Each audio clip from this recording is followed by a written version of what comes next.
Le refuge du silence. Les montagnes étaient si silencieuses qu'on craignait d'y parler. Ce n'était pas le calme apaisant des forêts d'été, mais un silence absolu, presque sacré, qui engloutissait chaque son. Chaque pas que nous faisions, mon fils et moi, s'enfonçait profondément dans la neige poudreuse, le bruit étouffé disparaissait aussitôt, avalé par l'immensité blanche. Le vent, mordant comme une lame, sifflait le long de la crête et transformait notre souffle en de petites volutes de vapeur, des fantômes translucides qui s'évanouissaient dans l'air glacé. Nos bottes étaient trempées, nos estomacs vides, et pourtant nous continuions à avancer, obstinés, portés par quelque chose de plus fort que la fatigue, l'espoir ténu de trouver un abri. Depuis 2 jours, nous marchions sans croiser âme qui vive. Rien que des pins chargés de neige, ployant sous le poids du froid, et le rythme monotone de nos respirations.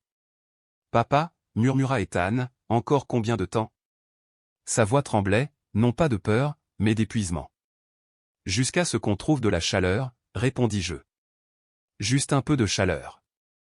Nous avions quitté la ville plusieurs jours auparavant, suivant une rumeur, celle d'une cabane, perdue quelque part dans ces bois, où les bûcherons se réfugiaient autrefois pendant la saison des coupes. Un vieux camionneur nous l'avait décrite, elle existe peut-être encore, si vous avez de la chance. Mais la chance, depuis longtemps, semblait nous avoir abandonnés. La nuit précédente, nous l'avions passée dans la carcasse d'un ancien abri de garde forestier. Le vent s'y engouffrait librement par les murs disjoints, et le froid s'insinuait jusque dans nos os. J'avais failli renoncer à l'histoire de la cabane. Puis, ce matin-là, quelque chose avait changé. L'air portait une odeur subtile, vivante, celle du bois brûlé. Pas la cendre ancienne d'un feu éteint, mais la chaleur récente, vibrante. Ethan la sentit aussi. « Papa » s'écria-t-il en tirant ma manche. « Du feu !» Ses yeux s'allumèrent comme ceux d'un enfant qui aperçoit un miracle. Nous suivîmes la senteur, gravissant la pente, nos bottes craquant dans la neige de plus en plus profonde. Le sentier se resserra entre 2 pins avant de s'ouvrir soudain sur une petite clairière. Et là, devant nous, se tenait une cabane. Petite, en bois, légèrement penchée, mais indéniablement réelle. Une fine colonne de fumée s'élevait de la cheminée, droite et paisible, se dissolvant dans le ciel gris. Je m'arrêtai net, le souffle suspendu. « Tu la vois » demandai-je à Ethan. Il acquiesça, bouche entr'ouverte, yeux écarquillés par l'émerveillement. De l'endroit où nous étions, la cabane semblait appartenir à un autre temps, un lieu où l'on préparait des repas, où des voix humaines s'élevaient encore, où des bottes boueuses attendaient près de la porte. Les vitres diffusaient une lueur douce, mais la neige autour demeurait immaculée, pas une empreinte, pas une trace de passage. « Peut-être que quelqu'un est à l'intérieur » souffla Ethan. « Peut-être » répondis-je, sans y croire tout à fait. La fumée promettait la chaleur, mais le silence promettait l'attente. Nous étions trop transis pour hésiter davantage. « Reste près de moi » lui dis-je. « Si quelqu'un est là, on demandera simplement à se réchauffer. » La porte était à moitié ensevelie sous la neige. Je la dégageai de mes gants, puis frappai 1 fois, 2 fois, plus fort. « Bonjour » appelai-je. Aucune réponse. Seul le vent, frôlant les avant-toits, sembla murmurer en retour. Je posai la main sur la poignée, elle céda facilement. La porte s'ouvrit dans un long grincement, laissant échapper un souffle tiède qui sentait la fumée de pin et quelque chose d'indéfinissable, une trace de réconfort oublié. À l'intérieur, un feu couvait dans la cheminée de pierre. Au-dessus, une bouilloire laissait s'échapper un mince filet de vapeur. Sur la table, un pain encore tiède embaumait la pièce. Mon cœur se serra. « Papa, c'est parfait » s'exclama Ethan, les mains tendues vers la flamme. C'était plus que parfait. C'était impossible. La cabane, bien que modeste, respirait l'ordre et la propreté, un lit soigneusement fait, une table robuste, quelques étagères garnies de bocaux, haricots, farine, sel. Sur le comptoir, 2 bols, 2 cuillères. Comme si quelqu'un avait su combien nous serions. J'avais faim au point d'en trembler, mais une part de moi restait méfiante. Je lançai un nouvel appel, plus doux. « Il y a quelqu'un » Seul le crépitement régulier du feu répondit. En m'approchant de la table, je remarquai une feuille de papier pliée près du pain. Mes doigts tremblaient en l'ouvrant. L'écriture, soignée mais pâlie par le temps, disait « Si tu as trouvé cet endroit, c'est que tu en avais plus besoin que moi. Tout ce qui est ici est à toi. Utilise-le avec gratitude. Reste au chaud. Un ami. » Aucune signature, aucune date. Seulement ces mots, simples, humains. Je l'ai lu 2 fois avant de les tendre à Ethan. « Qui est cet ami » demanda-t-il. Je n'avais pas de réponse. Mais au fond, j'avais le sentiment que nous le connaissions déjà. Nous attendîmes près d'1 heure, espérant voir quelqu'un revenir. Personne ne vint. La neige dehors s'épaississait, ensevelissant jusqu'à nos propres traces. « Papa » murmura Ethan, « on peut rester ?» Je regardai autour de moi. Rien ici ne paraissait abandonné, tout semblait préparé. Le bois empilé avec soin, la lampe remplie d'huile, le lit tiré au cordeau. « Oui » dis-je enfin. « On restera, juste jusqu'au matin. » Le sourire qui illumina son visage fut celui d'un enfant qui, après des semaines d'errance, trouve enfin un coin de paix. Je rompis un morceau du pain, il était tendre, encore chaud, presque sucré. « Merci, qui que vous soyez, » murmurai-je. Cette nuit-là, nous mangeâmes lentement, en silence. Dehors, le vent hurla, mais les murs tinrent bon. Ethan s'endormit près du feu, le visage baigné d'une lueur dorée. Je restai là longtemps à le regarder dormir, le cœur apaisé. Dans ma poche, le mot de l'inconnu reposait comme une promesse invisible. Pour la première fois depuis des mois, mes mains cessèrent de trembler. Pour la première fois, je ne rêvais pas de fuite ni de peur. Seulement de chaleur, de respiration, de silence bienfaisant. Le monde semblait enfin nous autoriser à nous reposer. Le matin, la lumière filtrait à travers la fenêtre givrée. La neige avait monté jusqu'à la moitié de la porte. Dehors, tout n'était que blanc et silence. Même le vent semblait s'être tu, comme s'il respectait la paix du lieu. Je sortis avec précaution, mes bottes s'enfoncèrent dans la poudreuse. Aucun pas récent autour de la cabane, nos traces de la veille avaient disparu, avalées par la tempête. Derrière la maison, j'aperçus un petit abri presque enfoui. À l'intérieur, du bois, une hache, une pelle, et quelques conserves bien scellées. Cet ami n'avait pas seulement construit un abri, il avait bâti une espérance. L'après-midi, Ethan trouva un vieux traîneau. Il passa des heures à glisser sur la pente derrière la cabane, son rire résonnant dans la vallée comme une prière. Pendant ce temps, je recousais nos bottes avec de la ficelle trouvée dans un tiroir, jetant de temps à autre un regard par la fenêtre où la neige tombait en flocons paisibles. Le monde dehors semblait figé dans le temps, mais à l'intérieur, la cabane battait encore au rythme d'un cœur humain, celui de la bonté laissée en héritage. Ce soir-là, en fouillant les étagères, je découvris un autre mot glissé entre les pages d'un vieux livre. Il disait : « Il reste encore de la bonté ici. Ne laisse pas le froid te convaincre du contraire. » Un ami. La même signature. La même écriture. Nous restâmes plus longtemps que prévu. La tempête fit rage 3 jours durant. Chaque matin, j'alimentais le feu, faisais fondre de la neige pour l'eau, préparais ce que nous avions. Ethan dessinait des formes dans le givre, et son rire emplissait la pièce. Le silence, désormais, n'était plus solitude, il était sécurité. Je me surpris à parler à la cabane, comme à un vieil ami. « Tu nous as bien traités » disais-je en ajoutant une bûche au feu. Et j'aurais juré qu'en retour, le bois grinçait doucement, comme pour dire de rien. Certains lieux n'ont pas besoin de mots pour dire bienvenue, on le ressent simplement. Le 4e jour, je décidai d'explorer un peu plus loin. Derrière la cabane, dans la neige haute jusqu'à la taille, je tombai sur une croix de bois. Elle penchait légèrement, rongée par les années. Je dégageai la neige et vis graver au centre une simple inscription. Pour ceux qui errent. Pas de nom. Pas de date. Seulement ces mots. Je restai longtemps immobile, le vent me fouettant le visage. Celui ou celle qui avait construit cette cabane savait ce que signifiait errer, être oublié, perdre la chaleur du monde, chercher un signe de miséricorde. Peut-être avait-il bâti cet endroit pour se souvenir, pour offrir à d'autres ce qu'eux-mêmes avaient un jour tant désiré, un peu de chaleur, un peu de foi, un peu d'humanité. Alors je me suis agenouillé, j'ai posé la main sur le bois froid de la croix et j'ai murmuré. Merci, mon ami. Dans le vaste silence des montagnes, j'ai cru entendre le craquement du bois répondre. Et ce jour-là, j'ai compris, certains refuges ne sont pas faits pour être trouvés par hasard. Ils attendent, simplement, ceux qui ont assez souffert pour en reconnaître la lumière. La cabane du feu perpétuel. Cette nuit-là, le feu brûlait plus haut que jamais. Je restais assis à ses côtés, une note entre les mains, la tournant lentement entre mes doigts engourdis. Les flammes dansaient, projetant sur les murs de la cabane des ombres vivantes qui semblaient respirer. Je songeais à la personne qui avait écrit ces mots, à cet inconnu généreux qui avait voulu laisser derrière lui plus qu'un simple abri. Et à tous ceux, des centaines peut-être, qui n'avaient jamais trouvé ce refuge. Combien avaient gelé à seulement quelques kilomètres d'ici, sans savoir qu'à portée de souffle brûlait encore un peu de chaleur. Cette pensée fissura quelque chose en moi.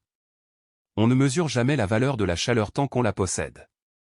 Mais lorsqu'on la perd, même une étincelle devient grâce. Cette cabane n'était pas un hasard. Elle était la preuve que, quelque part, quelqu'un avait refusé de laisser le froid triompher. Ethan le sentit aussi. « Papa, dit-il doucement, et si on laissait quelque chose ici, comme eux? Pour que ce soit prêt pour les prochains ?» Je hochai la tête. « Oui, on fera ça. » Nous fouillâmes dans nos maigres affaires, une boîte de soupe, une paire de chaussettes de rechange, un demi-savon. Ce n'était pas grand-chose, mais c'était quelque chose. Nous les déposâmes soigneusement sur la table. Ethan sortit de mon sac un morceau de papier et commença à écrire. Son écriture était maladroite, mais ses mots avaient une force tranquille. « Merci, ami. Nous garderons ton feu vivant. » Lorsqu'il eut fini, nous ajoutâmes ensemble une dernière phrase. « À celui qui viendra après nous, ne renonce pas. Il reste encore de la chaleur dans ce monde. Il suffit de la trouver. » Nous pliâmes la note et la plaçâmes exactement à l'endroit où nous avions trouvé la première. Le cercle était bouclé. Cette nuit-là, alors qu'Ethan dormait, je restai longtemps éveillé à regarder le feu. C'est là, dans le craquement du bois et le souffle du vent dehors, que je compris quelque chose que je n'avais plus osé croire depuis longtemps, nous étions en sécurité. Pas parce que la tempête avait cessé, mais parce que la bonté nous avait trouvés avant qu'elle ne frappe. Le 6e jour, le vent tomba enfin. Le ciel devint d'un bleu pur, tranchant, et la lumière se réfractait sur chaque branche glacée comme sur du verre. Nous préparâmes nos sacs. Nous repartions plus légers non pas en poids, mais en fardeau. Avant de sortir, je vérifiai le feu. Il brûlait encore, régulier, apaisé. « On l'éteint ?» demanda Ethan. Je secouai la tête. Non. Quelqu'un d'autre en aura peut-être besoin. Il sourit. Alors il ne s'éteindra jamais. Et peut-être avait-il raison. Parce que la bonté, une fois allumée, ne meurt pas. Elle attend simplement. Nous sortîmes. La neige crissait sous nos pas. L'air de la montagne était pur, presque infini. En me retournant, j'aperçus encore la mince colonne de fumée s'élevant du toit. Pour la première fois depuis des mois, je ne me sentis plus petit. J'avais le sentiment d'appartenir à quelque chose de plus vaste, une chaîne invisible de compassion, traversant le temps et le givre. Nous n'avions pas seulement survécu, nous étions devenus les gardiens d'une promesse que nous ignorions même avoir faite. Ce soir-là, alors que nous campions près d'un ruisseau gelé, Ethan me demanda. « Papa, tu crois que, l'ami, est encore quelque part ?» Je remuai les braises du feu, songeant à la question. « Peut-être pas lui, » répondis-je. « Mais sa gentillesse, oui. » Ethan hocha la tête, les paupières lourdes. « Alors peut-être qu'on pourra être les amis de quelqu'un d'autre. »« C'est l'idée, » murmurai-je. Et tandis qu'il s'endormait, je levai les yeux vers le ciel. Des millions d'étoiles semblaient respirer au-dessus de nous, et je me dis que peut-être, c'est ainsi que le monde reste chaud, un inconnu à la fois. Alors si un jour, toi qui lis ces mots, tu te perds dans les montagnes, glacé et épuisé, et que tu vois une fumée s'élever d'une cheminée isolée, là où aucune trace ne mène, n'aie pas peur. Peut-être t'attend elle, comme elle nous a attendus. À l'intérieur, tu trouveras peut-être une note ou deux. L'une ancienne, l'autre nouvelle. Et un feu qui n'a jamais cessé de brûler. Quand tu le verras, nourris-le. Repose-toi. Et laisse à ton tour quelque chose pour l'âme suivante qui s'aventurera trop loin. C'est ainsi que la bonté survit à l'hiver, de main en main, de foyer en foyer, jusqu'à ce que le monde se souvienne à nouveau de la chaleur. Une année entière s'écoula avant que nous revoyions ces montagnes. La vie avait repris, humble, apaisée. Nous louions une petite caravane au bord d'une rivière. J'avais trouvé du travail sur une ferme voisine, réparer des clôtures, reboucher des toits, entretenir les granges. Ce n'était pas grand-chose, mais c'était à nous. Ethan était de retour à l'école. Il riait de nouveau. Pourtant, les nuits glaciales, lorsque le vent gémissait autour des vitres, je le surprenais souvent à regarder la neige tomber. Je savais exactement à quoi il pensait, à la cabane, au feu, au pain chaud, et à cette note qui nous avait sauvé la vie. « Papa, me demanda-t-il un soir, tu crois qu'elle existe encore ?» « Peut-être, répondis-je. Les lieux comme celui-là ne disparaissent pas. Ils attendent. » Il sourit alors comme autrefois, d'un sourire timide, mais vrai. Comme si l'espoir était redevenu quelque chose qu'on pouvait tenir entre ses mains. Lorsque décembre revint, et que l'air se fit à nouveau blanc de givre, nous avons décidé d'y retourner. Nous avons fait nos sacs, 2 thermos de café, un peu de nourriture, et la promesse de revisiter cet endroit qui nous avait rendu la foi en l'humanité. Nous n'avons rien dit à personne. Cela ressemblait à un pèlerinage, un voyage vers la gratitude. La neige était profonde quand nous atteignîmes la crête. Les arbres ployaient sous son poids, leurs branches craquant doucement au vent. À chaque pas, nos bottes s'enfonçaient. Il nous fallut une demi-journée pour atteindre l'endroit exact où, un an plus tôt, nous avions aperçu la fumée pour la première fois. Nous nous arrêtâmes, haletants, contemplant le même sentier qui, jadis, nous avait menés vers la chaleur. « Tu crois que quelqu'un d'autre l'a trouvé ?» demanda Ethan. « Je l'espère, répondis-je. Et soudain, entre les arbres, je la vis. Une fine volute grise montait vers le ciel pâle. « Là !» cria Ethan en pointant du doigt. Et en effet, la cabane était toujours là. Solide. Fidèle. La fumée s'élevait, exactement comme cette première nuit. Mon cœur battait plus fort à mesure que nous approchions. Nous descendîmes le sentier, mais au milieu de la clairière, je m'arrêtai. Des empreintes partout, petites, grandes, nombreuses marquaient la neige fraîche. Un traîneau en bois était appuyé contre le porche, et près de la porte, une pile de bûches soigneusement rangée. « Quelqu'un vit ici ?» dis-je doucement. Ethan eut un large sourire. « Alors il faut les rencontrer. » Nous échangeâmes un regard, un mélange d'excitation et d'émerveillement, puis nous avançâmes jusqu'à la porte qui, jadis, nous avait offert refuge. Je frappai doucement. Quelques instants plus tard, la porte s'ouvrit. Une femme apparut, les joues rosies par le froid, les cheveux cachés sous un bonnet de laine. Elle nous observa, d'abord surprise, puis son expression se détendit.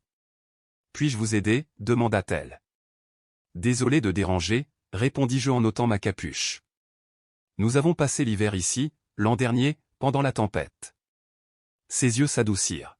« C'était vous, murmura-t-elle. Vous êtes ceux qui ont laissé la note. » Avant même que je puisse répondre, elle s'écarta. « Entrez. Vous devez voir ce que cet endroit est devenu. » La chaleur nous enveloppa aussitôt. L'odeur du feu de bois et du ragoût emplissait la pièce, douce et réconfortante, comme un souvenir revenu à la vie. Près de l'âtre, un homme raccommodait un manteau. 2 enfants jouaient à quelques pas, leur rire se mêlant au crépitement du feu. « Nous avons trouvé votre message » dit la femme en montrant le mur. Il était toujours là, épinglé au-dessus de la table. L'écriture avait pâli, mais les mots étaient encore clairs. « Nous étions coincés ici l'hiver dernier » raconta-t-elle. « Notre voiture était tombée en panne sur la route. Nous aurions gelé sans la fumée que nous avons vue au loin. Vous nous avez sauvés. » Ma gorge se serra. « Non, dis-je doucement. Quelqu'un d'autre nous a sauvés, avant nous. » L'homme se leva, me tendant la main. « Nous sommes les Harrison, dit-il. Cette cabane, votre gentillesse, elle nous a rendu bien plus que de la chaleur.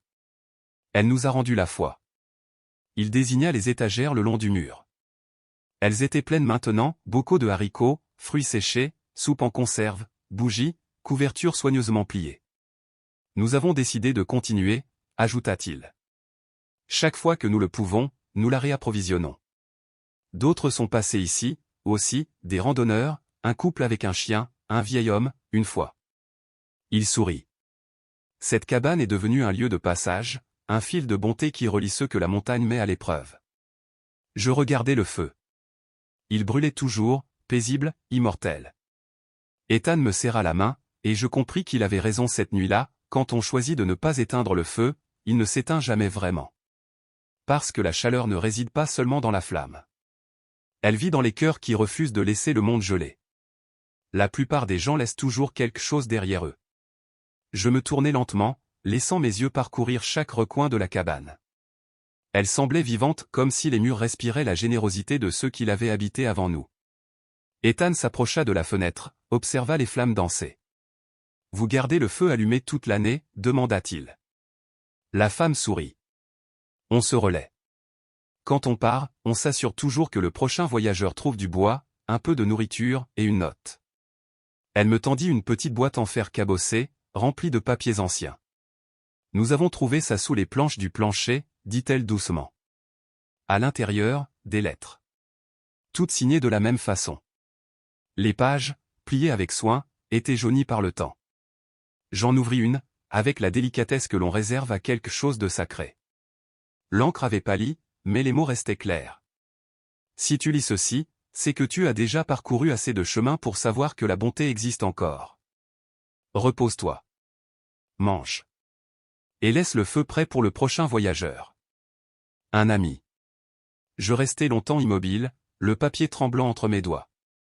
L'écriture différait de la note que j'avais trouvée à notre arrivée, mais le message était le même, la même voix, traversant les années, peut-être même les décennies.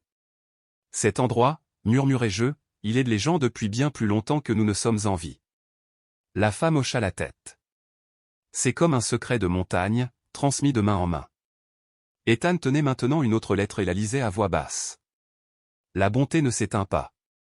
Elle change simplement de main. Il leva les yeux vers moi.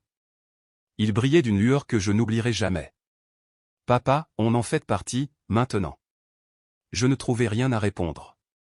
Je me contentais d'acquiescer, la gorge serrée. Ce soir-là, nous avons partagé le repas. Un ragoût chaud, du pain, du thé fumant. Les enfants riaient tandis qu'Ethan racontait notre première venue ici, la luge qu'il avait trouvée, le dessin qu'il avait tracé sur la vitre givrée. L'homme éclata de rire. Cette luge, on l'a retrouvée. C'est encore la meilleure pour la pente derrière la cabane. Je souris, le cœur serré d'émotion. Les murs de bois luisaient sous la lumière du feu, et je compris soudain, cette cabane ne se contentait pas d'abriter des gens, elle abritait leurs échos. Chaque rire, chaque repas partagé, chaque mot de gratitude s'était imprégné dans ses fibres, jusqu'à ce que la cabane devienne, en quelque sorte, humaine. Après le dîner, nous avons voulu laisser notre trace. Ethan sortit de son sac une petite sculpture qu'il avait taillée lui-même, une main en bois tenant une flamme minuscule. « Pour le prochain ami, dit-il. » La femme la déposa sur la cheminée avec un sourire tremblant. « C'est parfait. » Puis elle me regarda, les yeux humides. « Vous savez, avant que vous veniez, on se demandait si des gens comme vous existaient encore. Des gens qui aident sans savoir qui ils sauvent. Vous nous avez redonné foi en l'humanité. » Sa voix vacilla. Je jetai un regard vers la note clouée au mur et répondis doucement. « Ce n'est pas nous qui avons commencé. On a juste refusé que ça s'arrête. » Cette nuit-là, la neige recommença à tomber, lourde et silencieuse. Nous avons dormi tous ensemble près du feu, comme une famille. Je me réveillai une fois pour ajouter du bois. Le vent gémissait dehors, la cabane craquait doucement, mais la chaleur ne faiblissait pas. Sur la table, les lettres formaient une pile d'au moins 20 messages.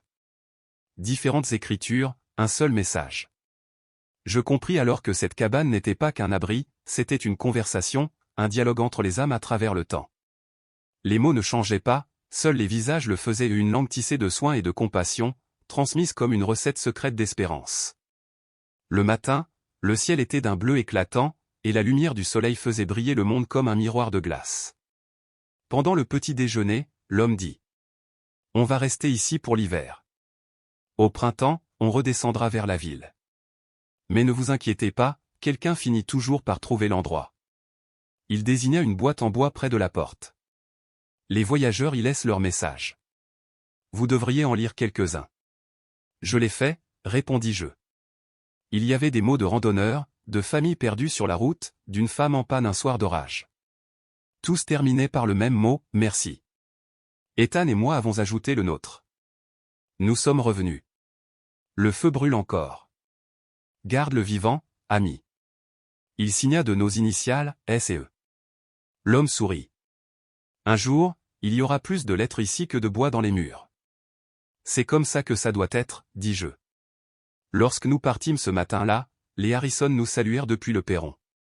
La cheminée soufflait encore un mince panache de fumée blanche. Pendant une seconde, j'eus l'impression que la montagne elle-même exhalait un souffle de gratitude.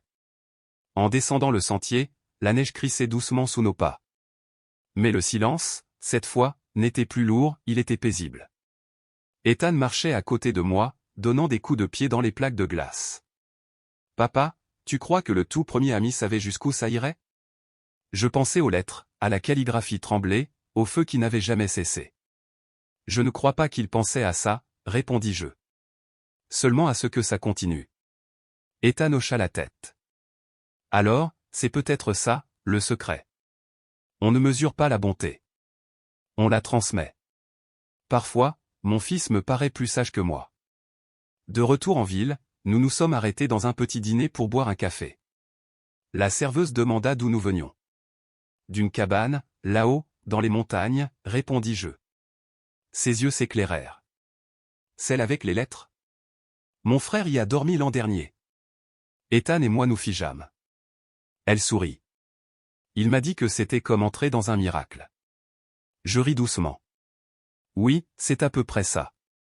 Et à cet instant, je compris, l'histoire avait déjà dépassé les sentiers.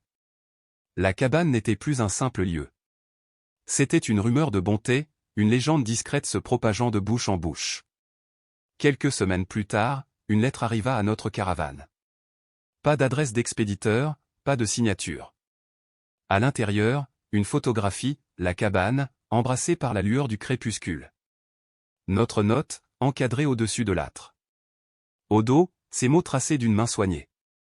Le feu brûle toujours. Merci de l'avoir gardé en vie. Vos amis. Je restai longtemps à la contempler. Le papier était tiède, comme s'il avait gardé la chaleur d'une autre main.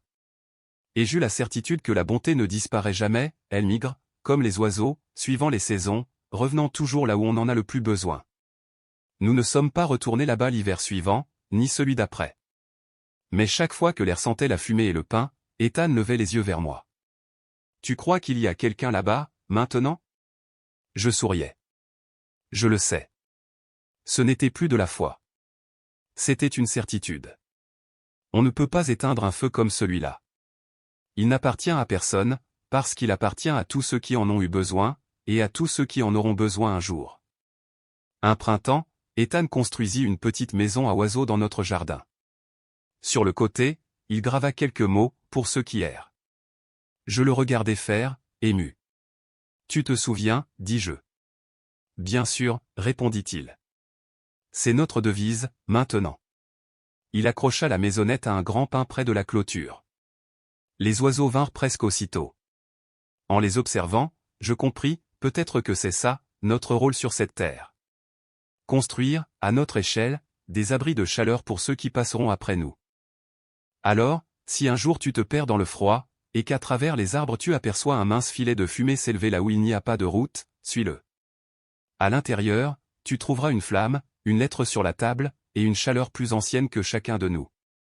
Quand tu repartiras, ajoute ton propre mot. Pas besoin de nom. Écris simplement, un ami. Parce que c'est ainsi que le monde reste chaud. Pas grâce au miracle, mais grâce à des inconnus qui refusent de laisser mourir le feu.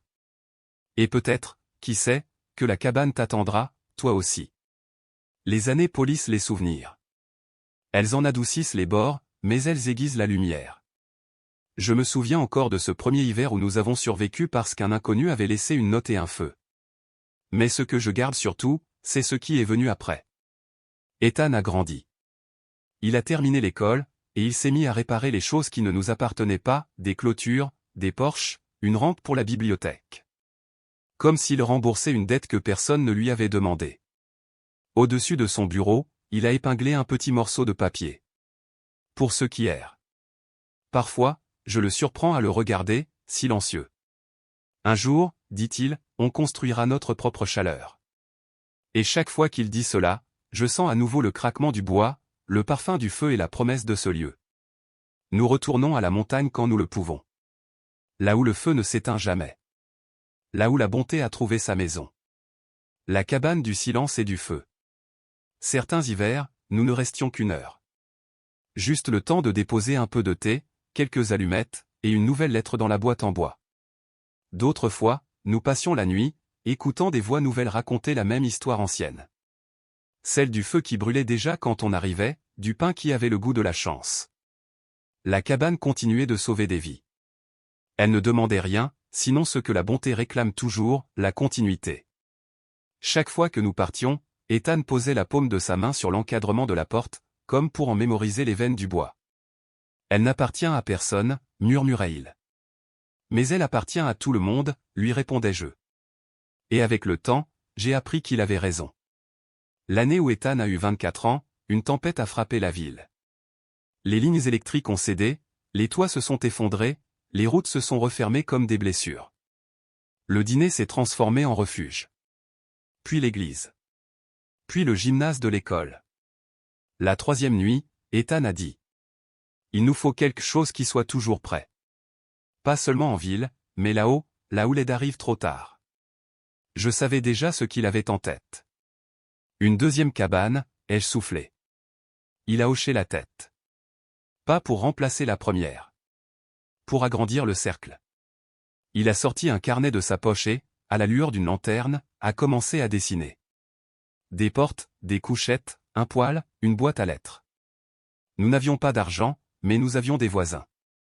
Le menuisier qui nous avait autrefois donné ses planches en trop a dit oui avant même que nous ayons fini de demander. Le plombier a offert le poêle, les tuyaux et son inépuisable optimisme.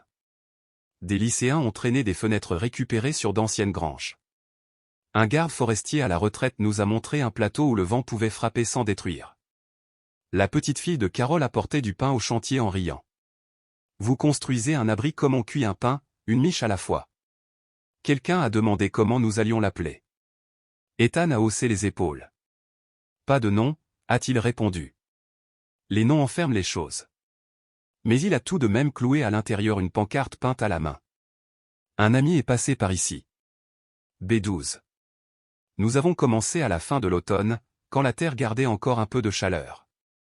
Le squelette s'est dressé vite, 4 murs faits de bois emprunté et de foi en l'effort. Mes mains tremblaient plus qu'avant, alors je mesurais 2 fois et je coupais lentement. Ethan, lui, travaillait avec la patience tranquille de ceux qui ont reconstruit leur vie pièce par pièce.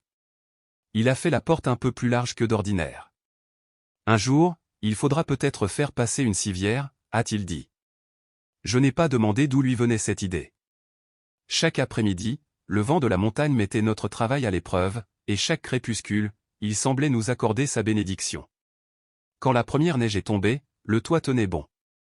L'intérieur était simple, parce que le simple reste utile.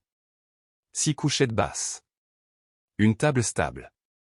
Une étagère pour les bocaux. Des crochets pour les manteaux. Un petit poêle fixé sur une dalle d'ardoise, traîné là-haut sur une luge empruntée. Quand Ethan a allumé le feu pour la première fois, la fumée est montée droite, docile, pure. J'ai pleuré un peu et j'ai prétendu que c'était le vent. Il a fait semblant de ne pas voir, occupé à régler le tirage du poêle comme un chef d'orchestre réglant son tempo. Nous avons laissé 2 couvertures épaisses comme des promesses et une pile de bois sec soigneusement empilée. Puis nous sommes sortis écouter le silence chaud de notre création. Sur la table, une lettre que nous avions écrite ensemble attendait, maintenue par un galet poli.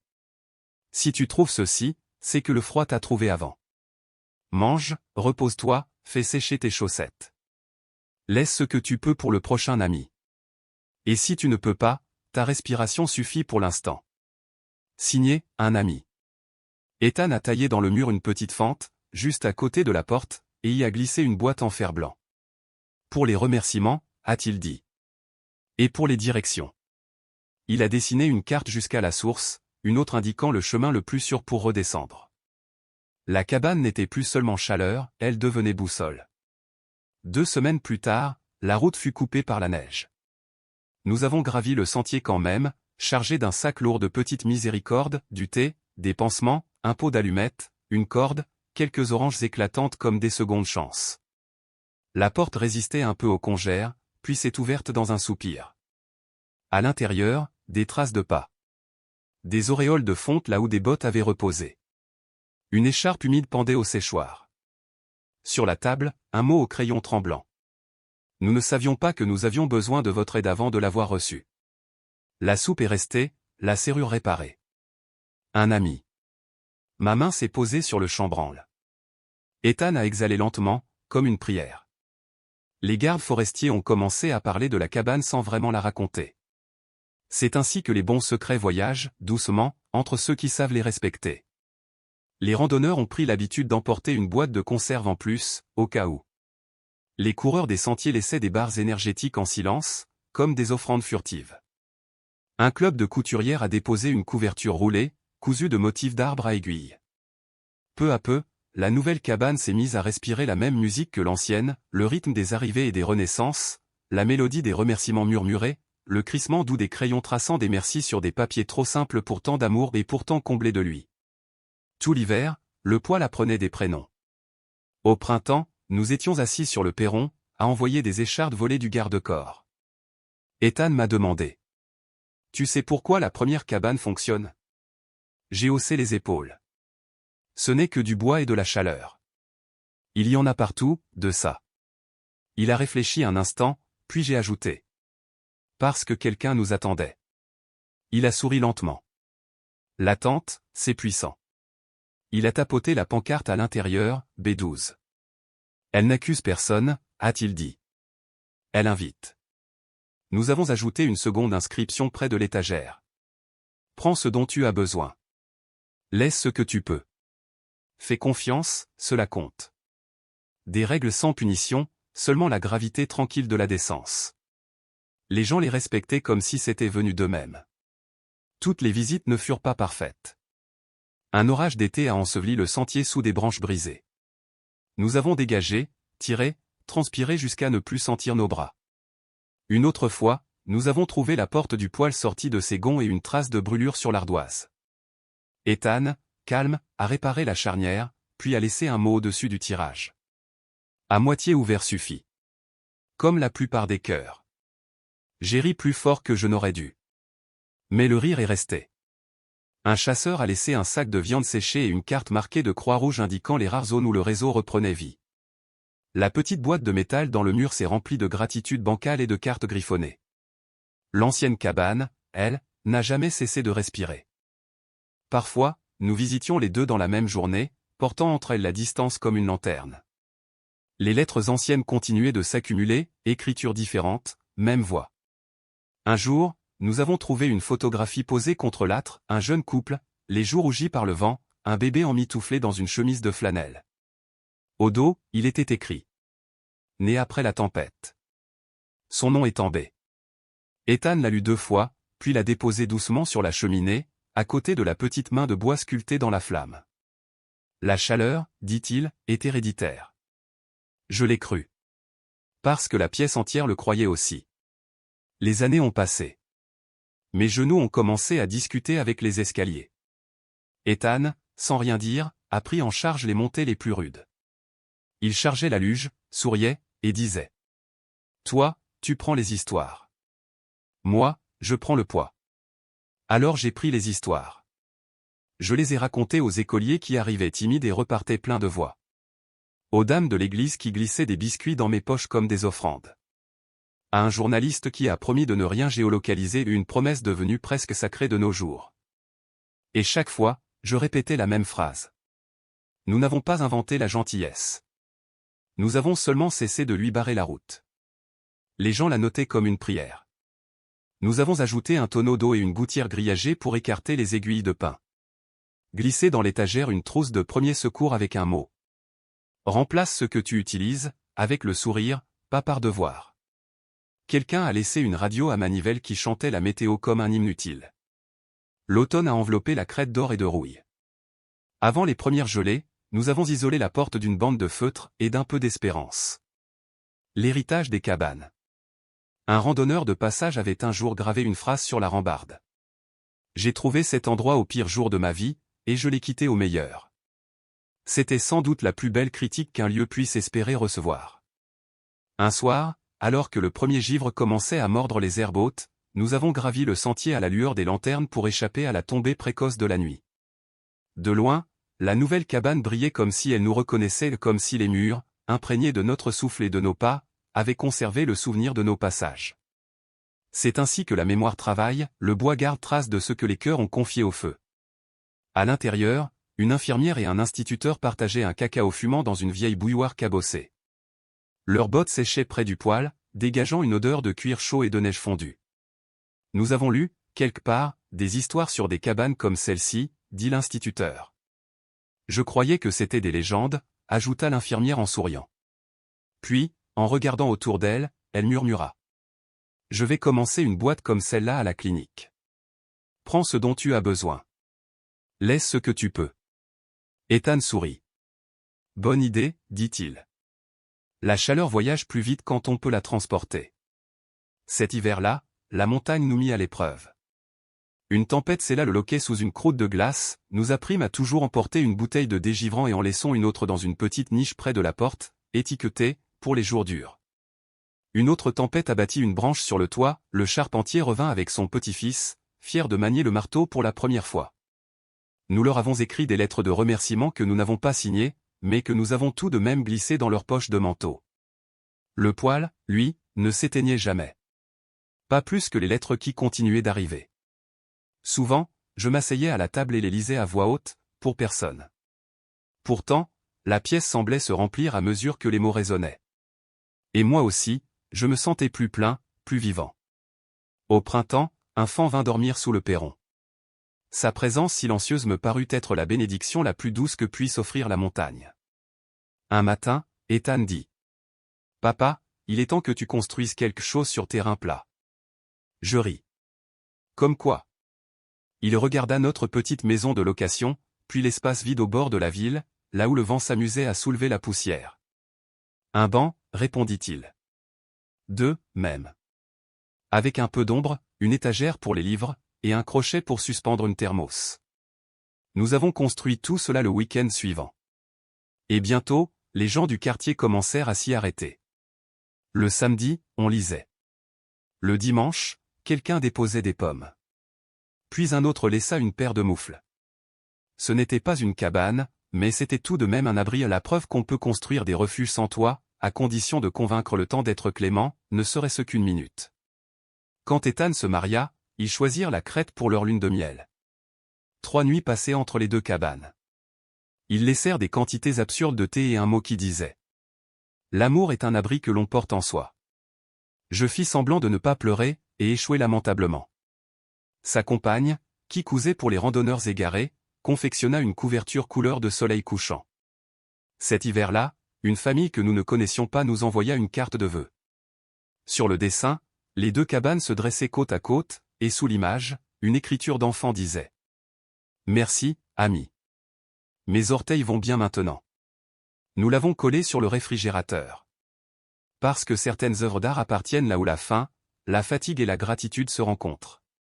Les années ont passé. Le temps, ce professeur patient, m'a appris la lenteur.